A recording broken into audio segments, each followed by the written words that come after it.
Buscar-me-eis e me achareis quando me buscardes de todo o vosso coração. Entrega teu caminho ao Senhor, confia nele e o mais ele fará. Tudo posso naquele que me fortalece. Muito bom dia. Com essas palavras sagradas da palavra do Senhor, nós começamos mais um dia. Nos colocamos nas mãos de Deus, queremos ser um vaso nas mãos do Senhor, mas a palavra dele nos garante que ele estará ao nosso lado para nos suprir, nos abençoar, fortalecer e nos conceder a vitória. Todas as manhãs, a nossa primeira atitude deve ser, de fato, nos voltarmos para o nosso Deus, nos colocarmos em suas mãos e deixarmos que ele conduza a nossa vida. Todas as manhãs, todos os dias, nesse canal, nós estudamos um capítulo da palavra do Senhor.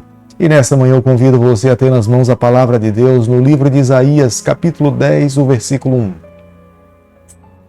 Ai dos que decretam leis injustas, dos que escrevem leis de opressão.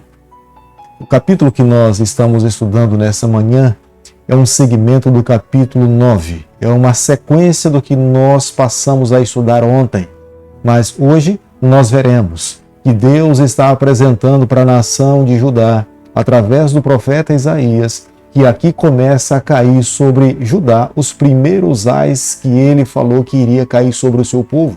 São os seus juízos. Aqueles que oprimem os mais pobres, aqueles que não são justos nas suas avaliações, aqueles juízes que na verdade têm dois pesos e duas medidas, os olhos do Senhor estão sobre eles. O justo juiz julgará a balança e a justiça de todo juiz. Todo ser humano que se encontra na face dessa terra está sob a base da avaliação do nosso Deus. Aquele que se diz cristão e que não ama ao seu próximo, aquele que diz que está se preparando para a eternidade, mas trata as classes mais humildes dessa sociedade com menosprezo, com opressão, esses também serão julgados pelo santo juiz. Que vergonha para o povo de Deus! Deus, nesse momento, estava usando as pedras para poder pregar e corrigir o povo do Senhor.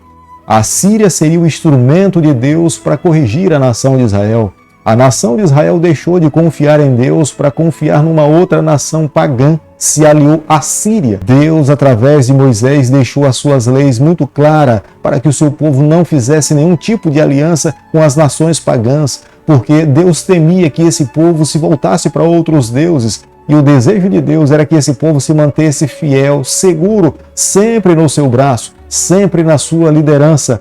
Mas Israel resolveu aliar-se à nação da Síria para lutar contra Judá, que estava aliada à Assíria. Embora Deus lhes tivesse dado autorização para que a Síria pudesse punir o seu povo, mais adiante nós conseguimos observar na palavra do Senhor que a Síria se torna arrogante, presunçosa, autossuficiente. O desejo de Deus, na verdade, era que os assírios também entendessem o plano da salvação através da nação israelita.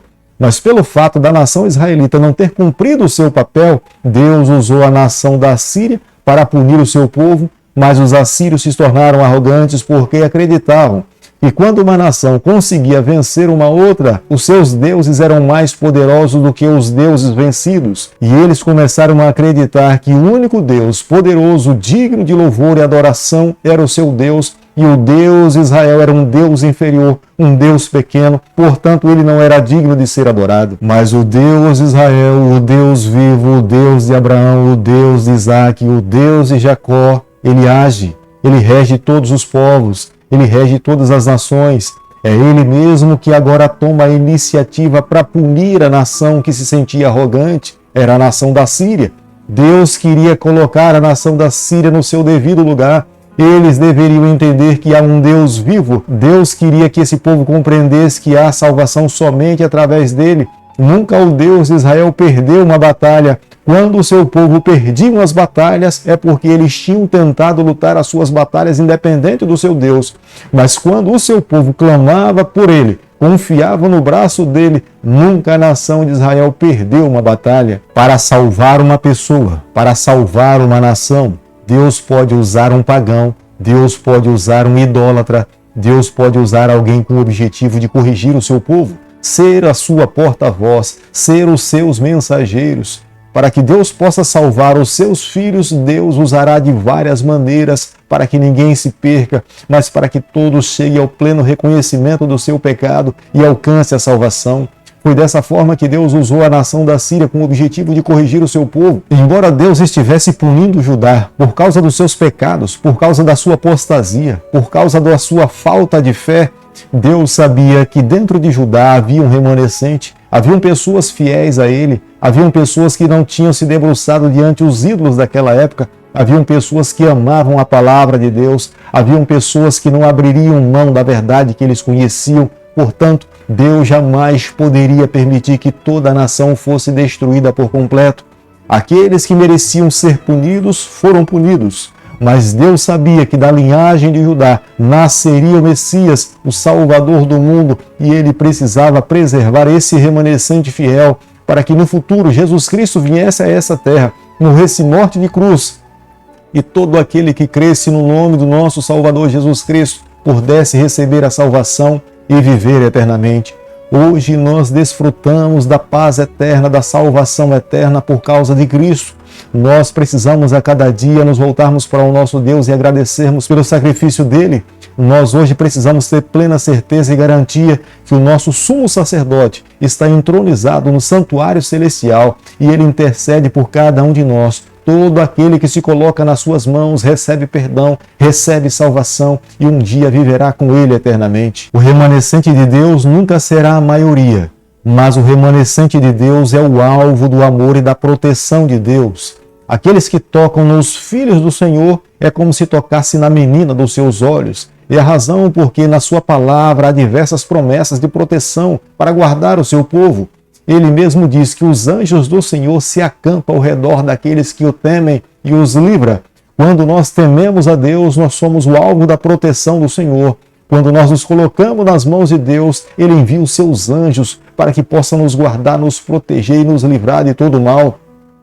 Todos nós sabemos que nos últimos capítulos da história desse planeta, aquele povo que irá prevalecer, aquele povo que vai se manter fiel, que vai receber a salvação, não é por causa da sua sabedoria, não é por causa das suas obras, mas é porque confiaram no braço do Senhor, se colocaram nas mãos de Deus, creem no braço do Onipotente. Se hoje nós crermos, se hoje nós confiarmos, se hoje nós nos colocarmos nas mãos do nosso Deus, tenha certeza que a garantia da vitória em Cristo foi confirmada na cruz do Calvário. Todo aquele que se coloca nas mãos de Deus tem a certeza da vida eterna. Orgulho, vaidade, presunção, autossuficiência, esses que vivem dessa forma se tornam o alvo da ira de Deus. Deus não se agrada de um povo que se torna vaidoso. Deus não espera que o seu povo viva na presunção. O desejo de Deus é que esse povo tenha certeza da salvação, mas esse povo não pode se tornar melhor ou se considerar melhor do que outros povos. Nós fomos chamados para um propósito específico, da mesma forma como a nação de Israel foi chamada para cumprir os propósitos de Deus. Nós precisamos hoje entender que há um propósito para todo cristão. O propósito para a nossa vida é nos prepararmos para nos encontrarmos com o nosso Deus. Mas há um segundo propósito, é falarmos de Cristo, é testemunharmos o amor de Deus, é levarmos essa mensagem ao mundo, é ensinarmos as pessoas que não sabem de Jesus Cristo, da sua vinda a essa terra, a abrirem os seus olhos, se prepararem para esse encontro, para que possam estar prontos no momento em que Ele vier a essa terra buscar os seus filhos. Todos nós que somos chamados pelo Senhor temos uma tamanha responsabilidade nas mãos a proclamar as boas novas de salvação a um mundo que está a perecer. Deus repreende e castiga aqueles que amam.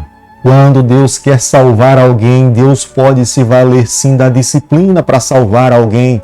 Quando Deus quer salvar alguém, Ele permite que esse alguém passe pelo vale da sombra da morte, para que esse possa abrir os seus olhos para a vida de pecado, se voltar para Deus, confessar as suas falhas e viver uma nova vida.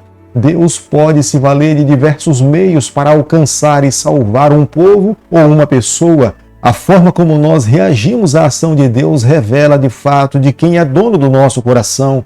Quando nós não somos humildes, nós resistimos à voz de Deus. Mas quando nós somos humildes, nós reconhecemos a voz de Deus e permitimos que Ele conduza a nossa vida. Quando nós olhamos para Faraó, nós vemos Faraó endureceu o coração. Quando olhamos para Israel, vemos que Israel também endureceu o seu coração. mas hoje é um convite para nós, para todos nós que somos considerados como cristãos. O que nós temos que fazer é nos humilharmos diante do chamado de Deus. Ele é soberano, Ele é o nosso juiz, Ele é o nosso Salvador. Nós precisamos estar com o nosso coração sensível para entender o seu convite e fazer a sua vontade. Que a bênção, que a graça de Deus esteja sobre a nossa vida hoje e eternamente. Querido Pai, em Tuas mãos nessa manhã nós nos colocamos, queremos ser do Senhor por toda a nossa vida. Fica conosco no decorrer desse dia. Toma o nosso coração. Que a cada dia que vivamos nessa terra, nós vivamos mais para o céu e menos para essa terra. Esteja ao nosso lado dos nossos familiares, é o nosso pedido e a nossa oração, e o fazemos em nome de Jesus. Que o Senhor te abençoe e te guarde. Que Ele faça resplandecer o seu rosto sobre você. Que Ele tenha misericórdia de você. E sobre você, nessa manhã, Ele levante seu rosto e conceda a sua paz em nome de Jesus. Amém.